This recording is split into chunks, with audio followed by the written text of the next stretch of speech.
સાંજ વિષય ગુજરાતીની બીજી કવિતા આજની ઘરે રળિયામણી વિશે અભ્યાસ કરીશું। તો સૌપ્રથમ તેનો પહેલો કવિ પરિચય મેળવી લઈએ। તેના કવિ છે નરસિંહ મહેતા। નરસિંહ મહેતા વિશે તો આપ સૌ જાણો છો કે તે સૌથી જૂનામાં જૂના કવિ છે। હવે તેમનો જન્મ વિશે હજુ પણ થોડી ઘણી આપણે ત્યાં માન્યતા એવી છે કે તેમનો જન્મ ક્યારે થયો એના વિશે હજુ કન્ફ્યુઝન ચાલે છે। તો એવું કહેવાય છે કે 14મી સદીમાં તેમનો જન્મ થયો હતો અને તળાજા ગામમાં તેમનો જન્મ થયો। તેમણે સૌથી વધુ ભક્તિ પ્રેમ લક્ષણા ભક્તિ પર કવિતાઓ રચી છે અને તેમના મુખ્ય પ્રભુ રહ્યા છે શ્રી કૃષ્ણ। તેની સૌથી પ્રસિદ્ધ કૃતિમાં એક હુડી સ્વીકારો એટલે હુડી મામેરું તે સૌથી પ્રસિદ્ધ કૃતિઓ થઈ છે અને તે સૌથી પ્રિય એ તેમનું ભજન છે વૈષ્ણવ ભજન તો તેને કહીએ। એમ તો ભજન ન કહી શકાય, તેને પ્રભાતિયું કહી શકાય। પ્રભાતિયું એટલે સવારના સમયે ગાઈ શકાય તેવા ગીતોને પ્રભાતિયું કહેવાય છે અને નરસિંહ મહેતાએ સૌથી વધુ પ્રભાતિયાઓનું નિર્માણ કર્યું છે। આપણે જોઈએ કવિતા આજની ઘરે રળિયામણી। પહેલા તો કવિતા વિશે સમજી લઈએ। આજની ઘરે રળિયામણી, ઘડી એટલે શું? પહેલો પ્રશ્ન થવો જોઈએ। ઘડીનો અર્થ થાય સમય અથવા તો ક્ષણ અથવા પળ। રળિયામણી એટલે શું? રળિયામણી એટલે કે સુંદર। તો કવિ શું કહે છે કે આજનો સમય આપણા માટે ખૂબ જ સુંદર છે, તેના વિશે વાત કરી છે। પણ શા માટે છે તેના વિશે કવિતામાં આગળ તમે જોઈ શકો છો। સખી આજની ઘરે રળિયામણી, મારો વહાલોજી આવ્યાની વધામણી જી રે સખી। પહેલી પંક્તિ છે સખી એટલે કોણ?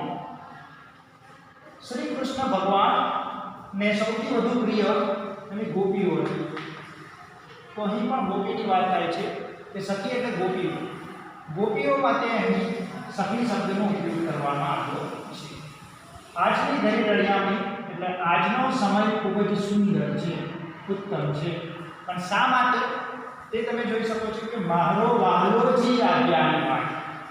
મારો વહાલોજી એટલે કોણ? મારો વહાલોજી એટલે અહીં શ્રી કૃષ્ણની વાત કરવામાં આવે છે। એટલે શ્રી કૃષ્ણ આજે પોતાના ગોપીઓના ઘરે આવવાના છે એવું કહે છે। એટલે વધામણી કરવાની। વધામણી એટલે શું કે આપણે ત્યાં કોઈ મહેમાન આવવાનું હોય અને આપણે ઉત્સુકતા બતાવીએ કે ભાઈ ક્યારે મહેમાન આવશે, આપણા પ્રિયજન આવશે, તેના માટે વધામણી કરે છે। એટલે એના માટે ઉત્સુકતાથી બધી તૈયારીઓ કરવાનું શરૂ કરે છે। તો અહીં ગોપીઓ પણ શ્રી કૃષ્ણ આવવાના છે તેની તૈયારીઓમાં લાગી ગયા છે, તૈયારી કરે છે। તો સૌથી પહેલા શું કહે છે? સખી આલા લીલા વાંસ વધાવી। આ એક મહત્વનો શબ્દ છે, આલા લીલા। ગોપી કહે છે કે આલા લીલા એટલે શું? આલા લીલા એટલે શું? આ વાંસની વાત કરી છે। વાંસ છે પણ એ કેવા છે? પૂરેપૂરા સૂકા પણ નથી અને પૂરેપૂરા ભીના પણ નથી, એવા વાંસની વાત કરી છે। વધાવીએ છીએ એનો મંડપ બાંધવાનો છે। આપણે ત્યાં જાણીએ છીએ કે કોઈ પણ શુભ પ્રસંગ હોય ત્યારે આપણે ઘરે ઘણા બધા શણગારો કરતા હોય છે અને તે સમયે પણ આવી રીતના ઘરને સુશોભિત કરવાનું હોય છે અને તેના માટે વાંસ છે। આ વાંસ કેવા છે? આલા લીલા એટલે કે વધારે સૂકા પણ નથી અને વધારે ભીના પણ નથી, તેની માટે વધામણી કરીએ છીએ એટલે કે તૈયારી કરીએ છીએ। મારા વાલાજીના મંડપ રચાવીએ જી। હવે તમે જુઓ છો કે વાલાજી એટલે શ્રી કૃષ્ણ। વારંવાર તમે જોઈ શકો છો કે શ્રી કૃષ્ણની વાત થાય છે અને નરસિંહ મહેતાનો સૌથી વધારે કવિતાઓ શ્રી કૃષ્ણ પર રચી છે। એટલે શ્રી કૃષ્ણ આવે છે તેના માટે ગોપીઓ પોતાના ઘરે મંડપ બાંધે છે અને મંડપ ક્યારે બંધાય છે?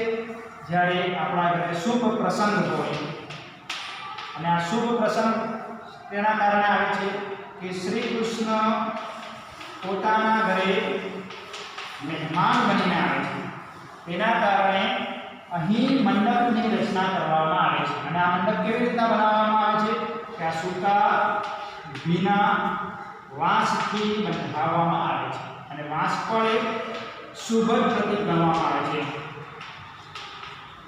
એટલે આગળ જોઈએ તરયા તોરણ બાળે બંધાવીએ છીએ। હવે જો તરિયા તોરણ, તોરણથી તો આપણે પરિચિત છે।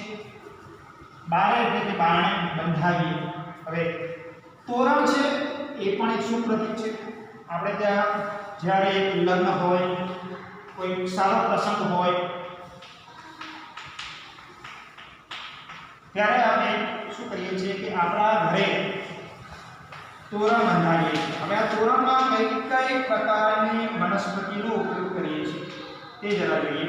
તો સૌથી પહેલા વાત આવી જાય, કયું આવશે? પહેલો તોરણ બનાવીએ આપણે શું બનાવીએ છીએ ભાઈ? પહેલા બનાવીએ છીએ આપણે આસોપાલવ. આસોપાલવ છે એનું તોરણ બનાવીએ છીએ. પણ કેટલીક જગ્યાએ પર આસોપાલવના નથી બનાવતા, એની સાથે સાથે આંબાના પાનનો પણ ઉપયોગ કરે છે. તમે ઉત્તર ભારત બાજુ તમે જાઓ ત્યાં કેળના પાનનો પણ ઉપયોગ કરે છે. તો આ બધા આસોપાલવ, આંબાના પાન અને કેળ, આ ત્રણે ત્રણ કયા રંગના હોય છે ભાઈ? લીલા રંગના હોય છે. અને લીલા એ શું છે ભાઈ? એક શુભનું પ્રતીક છે. તેથી કવિ શું કહેવા માંગે છે? તૈયાર તોરણ બાણે બંધાવી. એટલે શું કહે છે કે ભાઈ શ્રી કૃષ્ણ આવે છે તેના માટે આ શુભ ચિહ્નો આપણા ઘરે મૂકીએ છીએ. આગળ જોઈએ. તેથી જો તમે અહીંયા સુધી જોયું કે ભાઈ કોણ આવે છે? શ્રી કૃષ્ણ. દિવાલો એટલે શ્રી કૃષ્ણ આવે છે, પોતાના ઘરે મહેમાન બનીને આવે છે. તેના કારણે મહેમાન આવે છે, તેના કારણે આપણે એની વધામણી કરવાની છે. તો વધામણી કરવા માટે શું કરે છે ગોપીઓ? આલા લીલા વાંસના મંડપ બનાવે છે અને તોરણો પોતાના ઘરે બાંધે છે. અને કયા કયા ઉપયોગ કરે છે તોરણોમાં? આસોપાલવ, આંબાના પાન અને કેળનો પણ ઉપયોગ કરે છે. કેટલીક જગ્યા પર નાળિયેરીના પાનનો પણ ઉપયોગ કરે છે. પાનનો પણ ઉપયોગ થાય છે ઉત્તર ભારતમાં. આગળ જોઈએ. મોટીડે ચોક પુરાવે જીવે સખી. હવે શું કહે છે? મોટીડે ચોક પુરાવે. ચોક એટલે શું વાત? કે ચોક એટલે લખવાનો ચોક નથી, બરાબર? ચોક એટલે આપણા ઘરે શું કરીએ છીએ કે ભાઈ ઘરની બહાર જે ભાગ હોય છે તેને ચોક કહીએ છીએ. હવે આ ચોકમાં આપણે મોટા ભાગે શું કરીએ છીએ? સાંઠિયા કરીએ છીએ. સાંઠિયા એ પણ શું છે? સાંઠિયા એ પણ એક શુભ પ્રતીક આવે છે. પણ અહીં મહેમાન કોઈ નાના સુના નથી. શ્રી કૃષ્ણ ભગવાન પોતે છે અને ભગવાન આવે છે તેથી તેના ચોપોટી પણ આવે છે ભાઈ મોટીડે. એટલે આપણે જાણીએ છીએ કે ભારતીય સંસ્કૃતિ કેટલી સમૃદ્ધ છે એ પણ અહીંથી આપણને જોવા મળે છે કે ચોક છે તે મોટીડેથી પુરાવી છે. અને મોટી પણ શું છે? એક શુભ પ્રસંગ છે, શુભ પ્રતીક આવી ગયું. એટલે આપણે તમે જોજો કે કેટલાક લોકો મોટી પણ ધારણ કરે છે. મોટી એક ચંદ્રનું પ્રતીક છે, એ પણ એક શુભ પ્રતીક છે. એટલે આ શુભ પ્રતીક પણ આપણે આ કવિતાના અંદર જોઈ શકીએ છીએ. બીજી બાજુ જોઈએ. આગળ શું કહે છે કવિ? ગંગા જમનાના નીર મંગાવીએ. પહેલા નીર જોઈએ. નીરનો પર્યાયવાચી શબ્દ પૂછે છે. નીર એટલે શું? નીર એટલે પાણી, જળ, અમૃત, આના પર્યાયવાચી શબ્દ છે. હવે આમાં બે નદીઓની વાત થઈ છે અને બે નદીઓના પાણીની વાત થઈ છે, ગંગા અને જમના. ગંગા નદી એ પણ એક પવિત્ર નદી છે અને તેનું પાણી પણ પવિત્ર છે. અને આ ગંગા નદીના પાણીથી આપણે શું પુણ્ય પ્રાપ્ત કરીએ છીએ. બીજી નદીની વાત થઈ છે જમના. જમના એટલે યમુના. આપણે ત્યાં યમુના અને જમનામાં ફરક લાગે છે પણ બંને એક જ છે, ગંગા અને જમના. નીર મંગાવીએ છીએ, પણ નીર શા માટે મંગાવીએ છીએ તેનું કારણ આપ્યું નથી. ગંગા જમનાના નીર એ પણ પવિત્ર નદી, પવિત્ર પાણીની વાત થાય છે એટલે જમના. બે નદીની વાત થાય, બે પાણીની વાત થઈ છે. શા માટે મંગાવે છે? કે મારા બહલાજીના ચરણ પખાળ્યું. પોતે પખાળવું એટલે શું? પખાળવું એટલે કે ધોવું. પહેલાના જમાનામાં એવું હતું કે કોઈ ઋષિમુનિ પોતાના ઘરે મહેમાન બનીને આવે ત્યારે પહેલા શું કરીએ કે એને પોતાના પાસે બોલાવીએ, બેસાડીએ અને એના પહેલા ચરણામૃત એટલે કે તેના પગ ધોઈએ છીએ. પગ ધોવામાં આપણે પંચામૃતનો પણ ઉપયોગ કરી શકીએ અને પાણીનો પણ ઉપયોગ કરી શકીએ. તો આપણે સુદામા ચરિત્રમાં તમે જોયું હશે કે જ્યારે સુદામા પોતાના રાજ દરબાર એટલે કૃષ્ણના રાજ દરબારમાં આવે છે ત્યારે પહેલા એના ચરણ ધોય છે. તે શ્રી કૃષ્ણ ગોપીના ઘરે પોતાના ત્યાં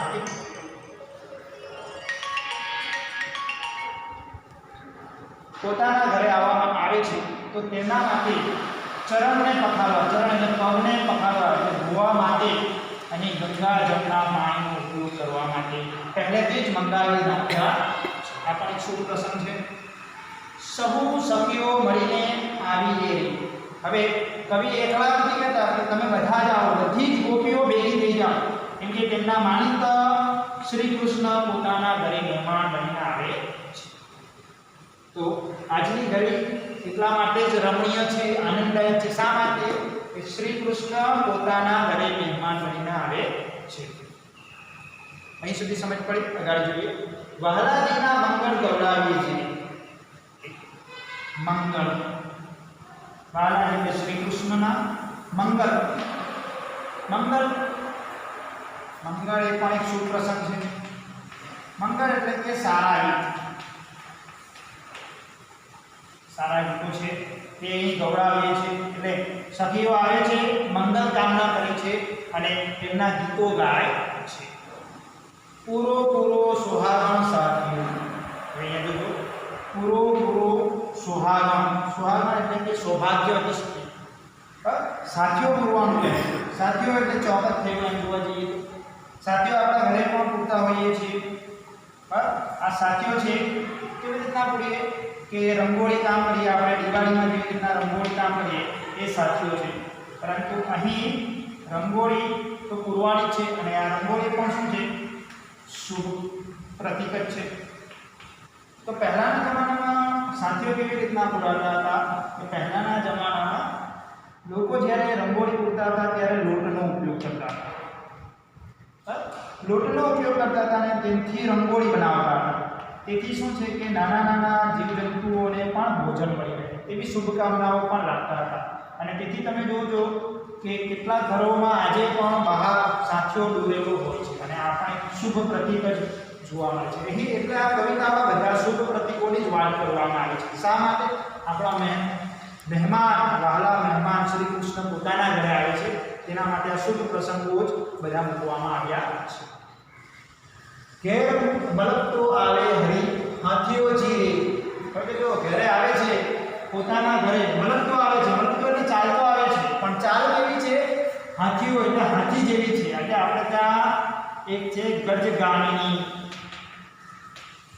એટલે ગજ એટલે હાથી જેવી ચાલ છે. એટલે શ્રી કૃષ્ણની પણ મલકતો આવે છે એટલે જેવા હાથીની જેમ ચાલતા ચાલતા પોતાના ઘરે આવે છે. અહીં હરિ શબ્દ જો, હરિમાં આ હરિ અને આ બંનેમાં ફરક. આ હરિ એટલે શું થયું? આ હરિ એટલે શ્રી કૃષ્ણ થયું. પરંતુ આ હરિ એટલે કરો એટલે શંકર ભગવાન પણ થઈ જાય. સાથે સાથે આ હરિને આપણે વાનર પણ કહીએ છીએ. એટલે તમે રસોઈ લીધોમાં પણ થોડો પણ ફેરફાર કરો તો અર્થ બદલાઈ જાય છે. એટલે ઘરે પણ આવે છે હરિ એટલે હરિ એટલે શ્રી કૃષ્ણ આવે છે. અતિ મીઠડા થકી થાય મીઠડું. પછી આપણે જાણીએ છીએ શ્રી કૃષ્ણનો સ્વભાવ મીઠાશવાળો. તેથી કવિ શું કહે? મીઠડો છે એટલે શું કે જાણે કે મીઠાઈ હોય તે આપણને મીઠી લાગે છે, પરંતુ અહીં શ્રી કૃષ્ણ આવે છે તે મીઠામાં મીઠો એનો એક અનુભવ અહીં થાય છે. હવે છેલ્લી રીતે જોઈએ. મહેતાજી નરસૈયોનો સ્વામી મેં લીધું. હવે જો પહેલાના કવિઓ પોતાના કવિતામાં છેલ્લે પોતાનું નામ મૂકતા હતા. તેથી કહેવાય છે કે ભાઈ આ કવિતા નરસિંહ મહેતાની છે. એટલે તમે અહીંયા જોઈ શકો છો નરસૈયો આવે. નરસૈયો એટલે નરસિંહ મહેતાની કવિતા છે. એનો સ્વામી આપણે જાણીએ છીએ કે શ્રી નરસિંહ મહેતાએ પોતાના જીવનમાં એક જ વ્યક્તિના ગુણગાન ગાયા છે, એક જ શ્રી કૃષ્ણ ભગવાનના ગુણ ગાયા છે. એટલે અહીંયા સ્વામીને લીધો. લીધો એટલે મેં એટલે લીધો એટલે જોયું છે. એટલે શું કહે છે કે ગોપીઓ પણ શ્રી કૃષ્ણ ભક્ત છે અને આપણે નરસિંહ મહેતા પણ શ્રી કૃષ્ણ ભક્ત છે. તેથી મહેતાજી નરસૈયાએ સ્વામીને લીધો છે એટલે કોને જોઈ છે? શ્રી કૃષ્ણને જોઈ છે. તો અહીં આપણી કવિતા પૂર્ણ થાય છે. જરા એકવાર ફરીથી જોઈ લઈએ કે કોણ આવે છે મહેમાન બનીને? આપણે વાલોજી. વાલોજી એટલે શ્રી કૃષ્ણ આવે છે. હવે સખી એટલે કોણ છે? સખી એટલે ગોપીઓ છે અને ગોપીઓ શ્રી કૃષ્ણને આવવા માટે તૈયારીઓ કરી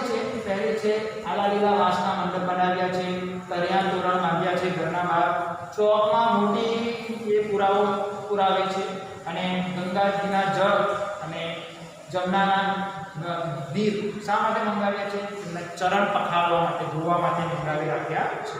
અને મંગળ ગીતો ગાય છે અને સુહાગણ છે, સાથીઓ બોલે છે, રંગોળીઓ કોના કારણે શ્રી કૃષ્ણ આવે છે તેના માટે. અને આજની ઘડી રડિયામાં એટલે કવિ એટલું પણ કહે છે કે હંમેશા ભૂતકાળમાં ન જીવો, ભવિષ્યમાં ન જીવો, જીવવું હોય તો તત્ક્ષણમાં, અત્યારની ક્ષણમાં જ જીવવું, અત્યારની પળમાં જીવવું, તેમાં જ આપણને સુખ પ્રાપ્ત થાય છે.